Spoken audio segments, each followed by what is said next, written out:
नमस्कार दोस्तों, आपका स्वागत है हमारी YouTube चैनल कथा और कहानियाँ में। दोस्तों, आज हम सुनेंगे कथा सम्राट प्रेमचंद की मशहूर कथा दो बैलों की कथा। जानवरों में गधा सबसे बुद्धिमान समझा जाता है। हम जब किसी आदमी को पहले दर्जे का बेवकूफ़ कहना चाहते हैं तो उसे गधा कहते हैं। गधा सचमुच बेवकूफ़ है या उसके सीधेपन, उसकी निरापद सहिष्णुता ने उसे यह पदवी दे दी है, इसका निश्चय नहीं किया जा सकता। गायें सींग मारती हैं। ब्याई हुई गायें तो अनायास ही सिंघनी का रूप धारण कर लेती हैं। कुत्ता भी बहुत गरीब जानवर है, लेकिन कभी कभी उसे भी क्रोध आ ही जाता है, किंतु गधे को कभी क्रोध करते न देखा न सुना।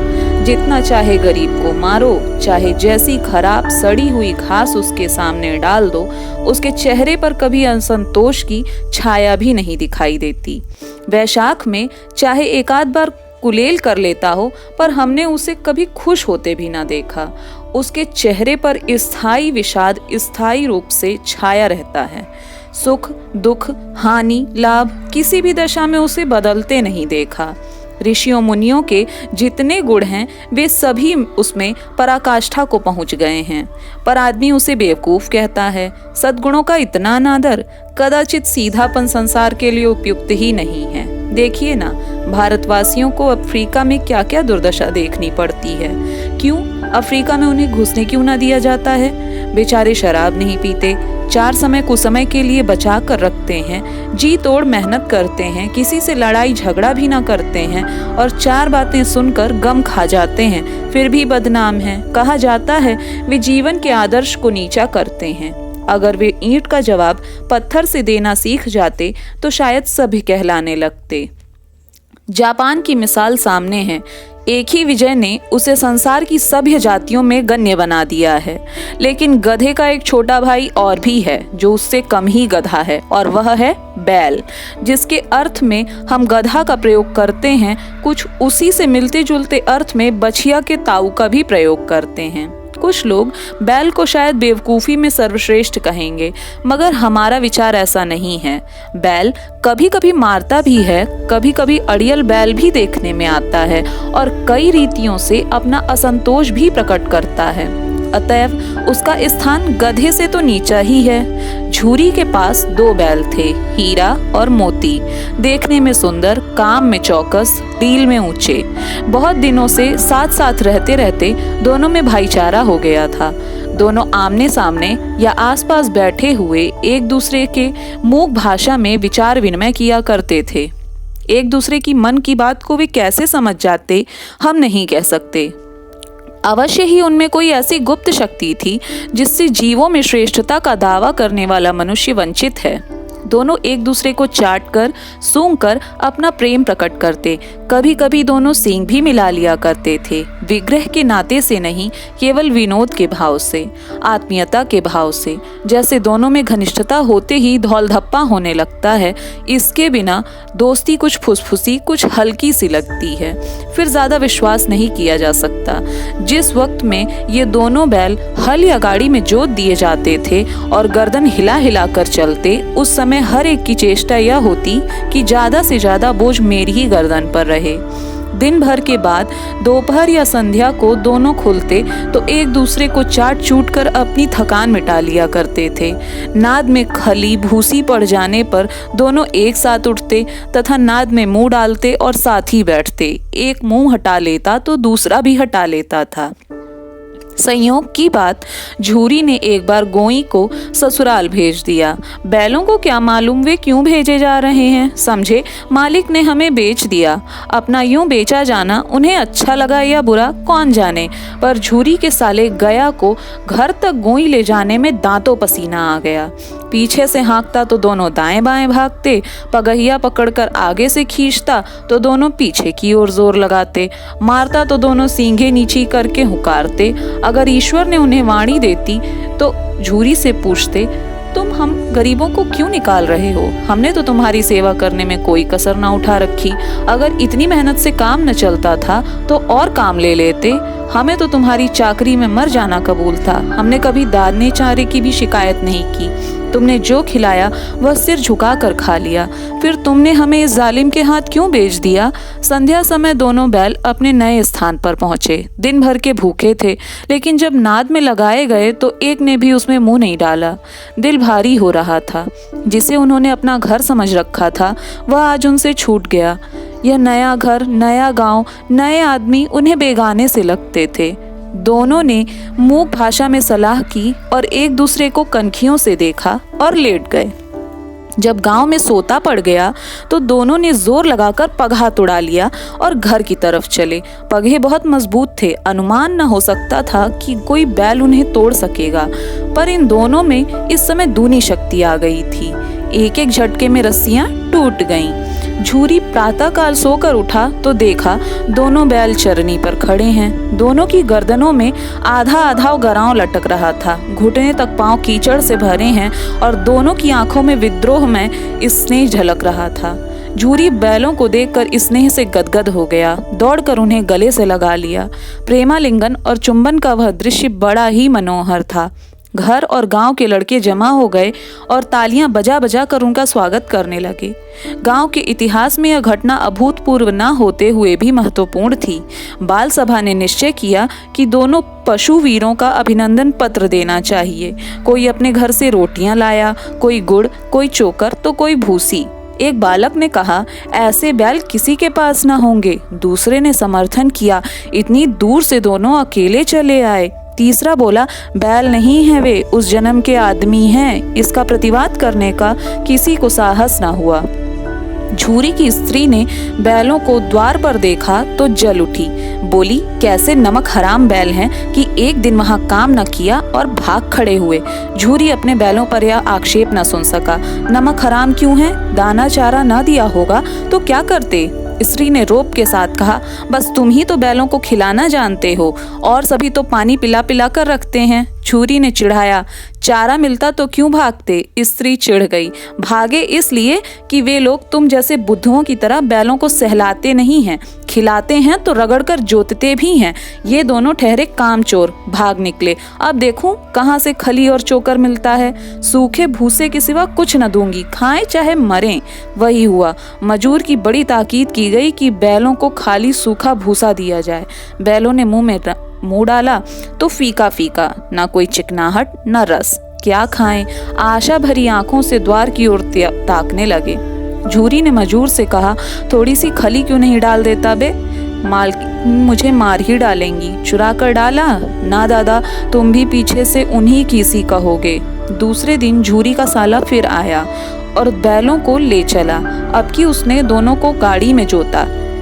2-4 बार मोती ने गाड़ी को खाई में गिराना चाहा, पर हीरा ने संभाल लिया। वह ज्यादा सहनशील था।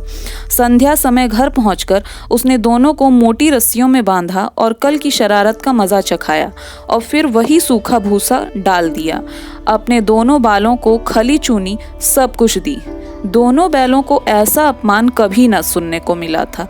झूरी ने उन्हें फूल की छड़ी से भी न छुआ था। उसकी टिटकार पर दोनों उड़ने लगते थे। यहाँ मार पड़ी। आहत सम्मान की व्यथा तो थी ही, उस पर मिला सूखा भूसा। नाद की तरफ आंख तक न उठाई। दूसरे दिन गया ने बैलों को हल में जोता, पर इन दोनों ने तो जैसे पांव न उठा रखने की कसम खा ली थी। वह मारते मारते थक गया, पर दोनों ने पांव न उठाया। एक बार जब उस निर्दयी ने हीरा की नाक पर खूब डंडे जमाए तो मोती को गुस्सा काबू से बाहर हो गया। हल लेकर भागा। हल, रस्सी, जुआ, जोत सब टूट टाट का बराबर हो गया। गले में बड़ी बड़ी रस्सियां न होती तो दोनों पकड़ाई में न आते। हीरा ने मूक भाषा में कहा, भागना व्यर्थ है। मोती ने उत्तर दिया, तुम्हारी तो इसने जान ही ले ली थी, अब की बड़ी मार पड़ेगी। पढ़ने दो, बैल का जन्म लिया है तो मार से कहाँ तक बचेंगे। गया 2 आदमियों के साथ दौड़ा आ रहा है। दोनों के हाथों में लाठियां हैं। मोती बोला, कहो तो दिखा दूं मजा मैं भी। लाठी लेकर आ रहा है। हीरा ने समझाया, नहीं भाई, खड़े हो जाओ। मुझे मारेगा तो मैं 1-2 को गिरा दूंगा। नहीं, यह हमारी जाति का धर्म नहीं है। मोती दिल में आट कर रह गया। गया आ पहुंचा और दोनों को पकड़कर ले चला। कुशल हुआ कि उसने इस वक्त मारपीट नहीं की, नहीं तो मोती पलट कर आता और उसके तेवर देख गया और उसके सहायक समझ गए कि इस वक्त टल जाना ही भलमन साहत है। आज दोनों के सामने फिर वही सूखा भूसा लाया गया। दोनों चुपचाप खड़े रहे। घर में लोग भोजन करने लगे। उस वक्त एक छोटी सी लड़की 2 रोटियां लिए निकली और दोनों के मुंह में देकर चली गई। उस एक रोटी से इनकी भूख तो क्या शांत होती, पर दोनों के हृदय को मानो भोजन मिल गया। यहाँ भी किसी सज्जन का वास है। लड़की भैरों की थी, उसकी माँ मर चुकी थी। सौतेली माँ उसे मारती रहती थी, इसलिए इन बैलों से एक प्रकार की आत्मीयता हो गई थी। दोनों दिन भर जाते, डंडे खाते, अड़ते और शाम को थान पर बांध दिए जाते और रात को वही बालिका उन्हें 2 रोटी खिला जाती। प्रेम के इस प्रसाद की यह बरकत थी कि 2-2 गाल भूसा सूखा खाकर भी दोनों दुर्बल न होते, मगर दोनों की आंखों में रोम रोम विद्रोह भरा हुआ था। एक दिन मोती ने मूक भाषा में कहा, अब तो नहीं सहा जाता हीरा, क्या करना चाहते हो? एक आध को सींगों पर उठाकर फेंक दूंगा, लेकिन जानते हो वह प्यारी लड़की जो हमें रोटियां खिलाती है उसी की है, जो इस घर का मालिक है। वह बेचारी अनाथ हो जाएगी तो इस मालकिन को फेंक दूं? वही तो इस लड़की को मारती है। लेकिन औरत जात पर तो सींग चलाना मना है, यह भूले जाते हो। तुम तो किसी तरह नहीं निकलने देते। बताओ, तुड़ाकर भाग चलें? हाँ, यह मैं स्वीकार करता, लेकिन इतनी मोटी रस्सी टूटेगी कैसे? इसका एक उपाय है। पहले रस्सी को थोड़ा चबा लो, फिर एक झटके में जाती है। रात को जब बालिका रोटियां लेकर आई तो दोनों रस्सियां चबाने लगे, पर मोटी रस्सी मुंह में आती ही न थी। बेचारे बार बार जोर लगा कर रह जाते थे। सहसा घर का द्वार खुला और वह लड़की निकली। दोनों सिर झुकाकर उसका हाथ चाटने लगे। दोनों की पूंछें खड़ी हो गईं। उसने उनके माथे सहलाए और बोली, खोल देती हूँ, चुपके से भाग जाओ, नहीं तो ये लोग मार डालेंगे। आज घर में सलाह हो रही है कि इनकी नाकों में नाथ डाल दी जाए। उसने गराव खोल दिया, पर दोनों चुप खड़े रहे। मोती ने अपनी भाषा में पूछा, अब चलते क्यों नहीं? हीरा ने कहा, चलें तो, लेकिन कल इस अनाथ पर आफत आ जाएगी, सब इसी पर संदेह करेंगे। सहसा बालिका चिल्लाई, दोनों फूफा वाले बैल भागे जा रहे हैं। ओ दादा दादा, दोनों बैल भागे जा रहे हैं। ओ दादा दादा, दोनों बैल भागे जा रहे हैं, जल्दी दौड़ो। गया हड़बड़ा कर भीतर से निकला और बैलों को पकड़ने चला। वे दोनों भागे। गया ने पीछा किया और भी तेज हुए। गया ने शोर मचाया, फिर गांव के कुछ आदमियों को भी साथ लेने के लिए लौटा। दोनों मित्रों को भागने का मौका मिल गया। सीधे दौड़ते चले गए, यहाँ तक कि मार्ग का भी ध्यान न रहा। जिस परिचित मार्ग से आए थे उसका पता न था। नए नए गांव मिलने लगे। तब दोनों एक खेत के किनारे खड़े होकर सोचने लगे, अब क्या करना चाहिए। हीरा ने कहा, मुझे मालूम होता है राह भूल गए। तुम भी बेतहाशा भागे, वहीं उसे मार गिराना था। उसे मार गिराते तो दुनिया क्या कहती? वह अपना धर्म छोड़ दे, लेकिन हम अपना धर्म क्यों छोड़ें? दोनों व्याकुल हो रहे थे। भूख लगी थी। खेत में मटर खड़ी थी, चरने लगे। रह रहकर आहट लेते रहते थे, कोई आता तो नहीं है। जब पेट भर गया तो दोनों ने आज़ादी का अनुभव किया तो मस्त होकर उछलने कूदने लगे। पहले दोनों ने डकार ली, फिर सींग मिलाए और एक दूसरे को ठेकने लगे। मोती ने हीरा को कई कदम पीछे हटा दिया, यहाँ तक कि वह खाई में गिर गया। तब उसे भी क्रोध आ गया, संभल कर उठा और मोती से भिड़ गया। मोती ने देखा कि खेल में झगड़ा हुआ जाता है तो किनारे हट गया। अरे यह क्या, कोई सांड डौंकता चला आ रहा है। हाँ भाई, सांड ही है। वह सामने आ पहुंचा। दोनों मित्र बंगले झांक रहे थे। सांड पूरा हाथी था। उससे भिड़ना तो जान से हाथ धोना है, लेकिन ना भिड़ने पर भी तो जान बचती नजर नहीं आती। इन्हीं की तरफ आ भी रहा है। कैसी भयंकर सूरत है। मोती ने मुख भाषा में कहा, बुरे फंसे, जान बचेगी, कोई उपाय सोचो। हीरा ने चिंतित स्वर में कहा, अपने घमंड में फूला हुआ है, आरजू विनती ना सुनेगा। भाग क्यों न चलें, भागना कायरता है। तो फिर यहीं मरो। बंदा तो 9 तो 11 होता है, और जो दौड़ाए तो फिर कोई उपाय सोचो जल्द। उपाय यह है कि तुम उस पर दोनों जने एक साथ चोट करो। मैं आगे से रगेदता हूँ, तुम पीछे से रगेदो। दोहरी मार पड़ेगी तो भाग खड़ा होगा। मेरी ओर झपटे, तुम बगल से उसके पेट में सींग घुसेड़ देना। जान जोखिम है, पर दूसरा उपाय भी तो नहीं है। दोनों मित्र जान हथेली पर लेकर लपके। सांड को भी संगठित शत्रुओं से लड़ने का तजुर्बा नहीं था। वह तो एक शत्रु से मल्ल युद्ध करने का आदी था। ज्यों ही हीरा पर झपटा, मोती ने पीछे से दौड़ाया। सांड उसकी तरफ मुड़ा तो हीरा ने रगेदा। सांड चाहता था कि एक एक करके दोनों को गिरा ले, पर ये दोनों भी उस्ताद थे, उसे अवसर ही ना देते थे। एक बार सांड झल्लाकर हीरा का अंत करने ही चला कि मोती ने बगल से आकर उसके पेट में सींग भोंक दिया। सांड क्रोध में आकर पीछे फिरा तो हीरे ने दूसरे पहलू में सींग चुभा दिया। आखिर बेचारा जख्मी होकर भागा और दोनों मित्रों ने दूर तक उसका पीछा किया, यहाँ तक कि सांड बेदम होकर गिर पड़ा। तब दोनों ने उसे छोड़ दिया। दोनों मित्र जीत के नशे में झूमते चले जाते थे। मोती ने सांकेतिक भाषा में कहा, मेरा जी चाहता था बच्चा को मार ही डालूं। हीरा ने तिरस्कार किया, गिरे हुए बैरी पर सींग न चलाना चाहिए, यह सब ढोंग है। बैरी को ऐसा मारना चाहिए कि फिर ना उठे। अब घर कैसे पहुंचोगे वह सोचो, पहले कुछ खा तो लें तो सोचें। सामने मटर का खेत था ही, मोती उसमें घुस गया। हीरा मना करता रहा पर उसने एक न सुनी। अभी 2 ही 4 ग्रास खाए थे कि आदमी लाठियां लिए दौड़ पड़े और दोनों मित्रों को घेर लिया। हीरा तो मेड़ पर था, निकल गया। मोती सींचे हुए खेत में था, उसके खुर कीचड़ में धंसने लगे। वह भाग न सका और पकड़ लिया गया। हीरा ने देखा संगी संकट में है तो लौट पड़ा, फंसेंगे तो दोनों फंसेंगे। रखवालों ने उसे भी पकड़ लिया। प्रातःकाल दोनों मित्र काजी हाउस में बंद कर दिए गए। दोनों मित्रों को जीवन में पहली बार ऐसा साबिका पड़ा था कि सारा दिन बीत गया और खाने को एक तिनका भी न मिला। समझ में ना आता था यह कैसा स्वामी है। इससे तो गया फिर भी अच्छा था। यहाँ कई भैंसें थीं, कई बकरियां, कई घोड़े, कई गधे, पर किसी के सामने भी चारा न था। सब जमीन पर मुर्दों की तरह पड़े थे।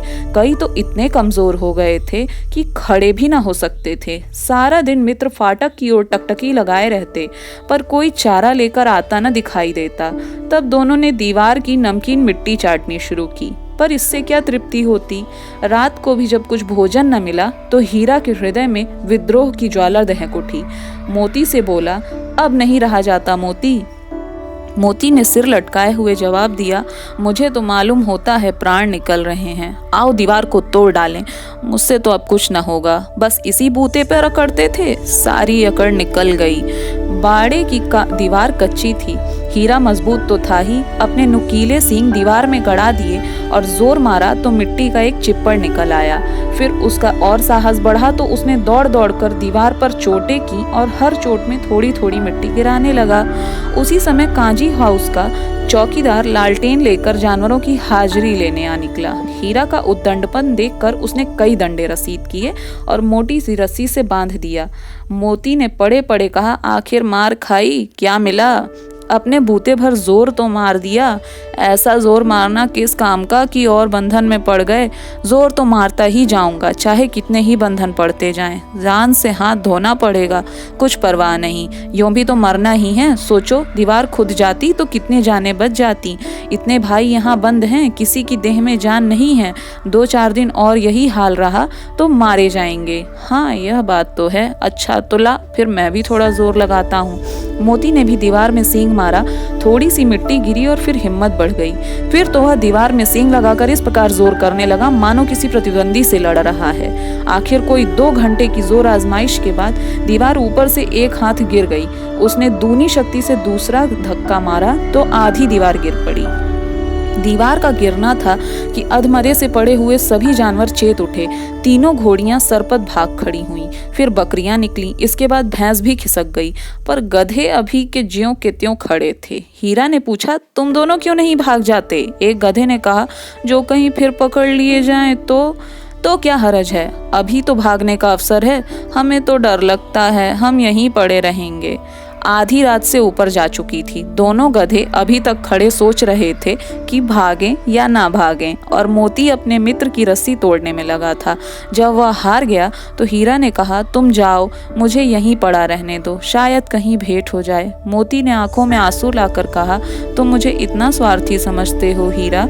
हम और तुम इतने दिनों तक एक साथ रहे हैं, आज तुम विपत्ति में पड़ गए हो तो मैं तुम्हें छोड़कर अलग हो जाऊं? हीरा ने कहा, बहुत मार पड़ेगी, लोग समझ जाएंगे यह तुम्हारी ही शरारत है। मोती ने गर्व से कहा, जिस अपराध के लिए तुम्हारे गले में बंधना पड़ा उसके लिए अगर मुझे मार पड़े तो क्या चिंता, इतना तो हो ही गया है कि 9-10 प्राणियों की जान बच गई, वे सब तो आशीर्वाद देंगे।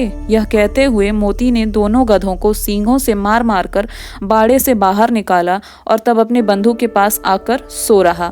भोर होते ही मुंशी और चौकीदार तथा अन्य कर्मचारियों में कैसी खलबली मची, इसके लिखने की जरूरत नहीं। बस इतना ही काफी है कि मोती की खूब मरम्मत हुई और उसे भी मोटी रस्सी से बांध दिया गया। 1 सप्ताह तक दोनों मित्र वहां बंधे पड़े रहे। किसी ने चारे का एक तृण भी न डाला। हाँ, एक आध बार पानी दिखा दिया जाता था, यही उनका आधार था। दोनों इतने दुर्बल हो गए थे कि उठा तक नहीं जाता था। ठठरियां निकल आई थीं। एक दिन बाड़े के सामने डुग्गी बजने लगी और दोपहर होते होते 50-60 आदमी जमा हो गए। तब दोनों मित्र निकाले गए और लोग आकर उनकी सूरत देखते, पर मन फीका करके चले जाते। ऐसे मृतक बैलों का कौन खरीदार होता? सहसा एक दड़ियल आदमी, जिसकी आंखें लाल थीं और मुद्रा अत्यंत कठोर, आया और दोनों मित्रों के कूल्हों में उंगली गोदकर मुंशी जी से बातें करने लगा। चेहरा देखकर अंतर्ज्ञान से ही दोनों मित्रों के दिल कांप उठे। वह क्यों है और क्यों टटोल रहा है, इस विषय में उन्हें कोई संदेह न हुआ। दोनों ने एक दूसरे को भीत नेत्रों से देखा और सिर झुका लिया। हीरा ने कहा, गया के घर से नाहक भागे, अब तो जान न बचेगी। मोती ने अश्रद्धा के भाव से उत्तर दिया, कहते हैं भगवान सबके ऊपर दया करते हैं, उन्हें हमारे ऊपर दया क्यों नहीं आती? भगवान के लिए हमारा जीना मरना दोनों बराबर है। चलो अच्छा ही है, कुछ दिन उसके पास तो रहेंगे। एक बार उस भगवान ने उस लड़की के रूप में हमें बचाया था, क्या अब ना बचाएंगे? यह आदमी छुरा चलाएगा, देख लेना। तो क्या चिंता है, मांस, खाल, सींग, हड्डी सब किसी के काम आ जाएंगे। नीलाम होने के बाद दोनों मित्र उस दड़ियल के साथ चले। दोनों की बोटी बोटी कांप रही थी, बेचारे पांव तक ना उठा सकते थे, पर भय के मारे गिरते पड़ते चले जाते थे, क्योंकि वह जरा भी चाल धीमी होने पर डंडा जमा देता था। राह में गाय बैलों का एक रेवड़ हरे भरे हार में चरता नजर आया। सभी जानवर प्रसन्न थे, चिकने चपल, कोई उछलता था, कोई आनंद से बैठा पागुर करता था। कितना सुखी जीवन था इनका, पर कितने स्वार्थी हैं सब। किसी को चिंता नहीं कि उनके 2 भाई बधिक के हाथ पड़े कैसे दुखी हैं। सहसा दोनों को मालूम हुआ कि परिचित राह है। हाँ, इसी रास्ते से गया उन्हें ले गया था। वही खेत, वही बाग, वही गांव मिलने लगे। प्रतिक्षण उनकी चाल तेज होने लगी। सारी थकान, सारी दुर्बलता गायब हो गई। आह, यह लो, अपना ही हार आ गया। इसी कुएं पर हम पुर चलाने आया करते थे। यही कुआं है। मोती ने कहा, हमारा घर नजदीक आ गया है। हीरा बोला, भगवान की दया है, मैं तो अब घर भागता हूँ। यह जाने देगा, इसे मैं मार गिराता हूँ। नहीं नहीं, दौड़कर थान पर चलो, वहां से आगे हम न जाएंगे। दोनों उन्मत्त होकर बछड़ों की भांति कुलेले करते हुए घर की ओर दौड़े। वह हमारा थान है। दोनों दौड़कर अपने थान पर आए और खड़े हो गए। दड़ियल भी पीछे पीछे दौड़ा चला आता था। झूरी द्वार पर बैठा धूप खा रहा था। बैलों को देखते ही दौड़ा और उन्हें बारी बारी से गले लगाने लगा। मित्रों की आंखों से आनंद के आंसू बहने लगे। एक झूरी का हाथ चाट रहा था। दड़ियल ने जाकर बैलों की रस्सियां पकड़ ली। झूरी ने कहा, मेरे बैल हैं। तुम्हारे बैल कैसे हैं? मैं मवेशी खाने से नीलाम लिए ले आता हूँ। मैं तो समझता हूँ चुराए लिए जाते हो। चुपके से चले जाओ, मेरे बैल हैं, मैं बेचूंगा तभी बिकेंगे। किसी को मेरे बैल नीलाम करने का क्या अख्तियार है?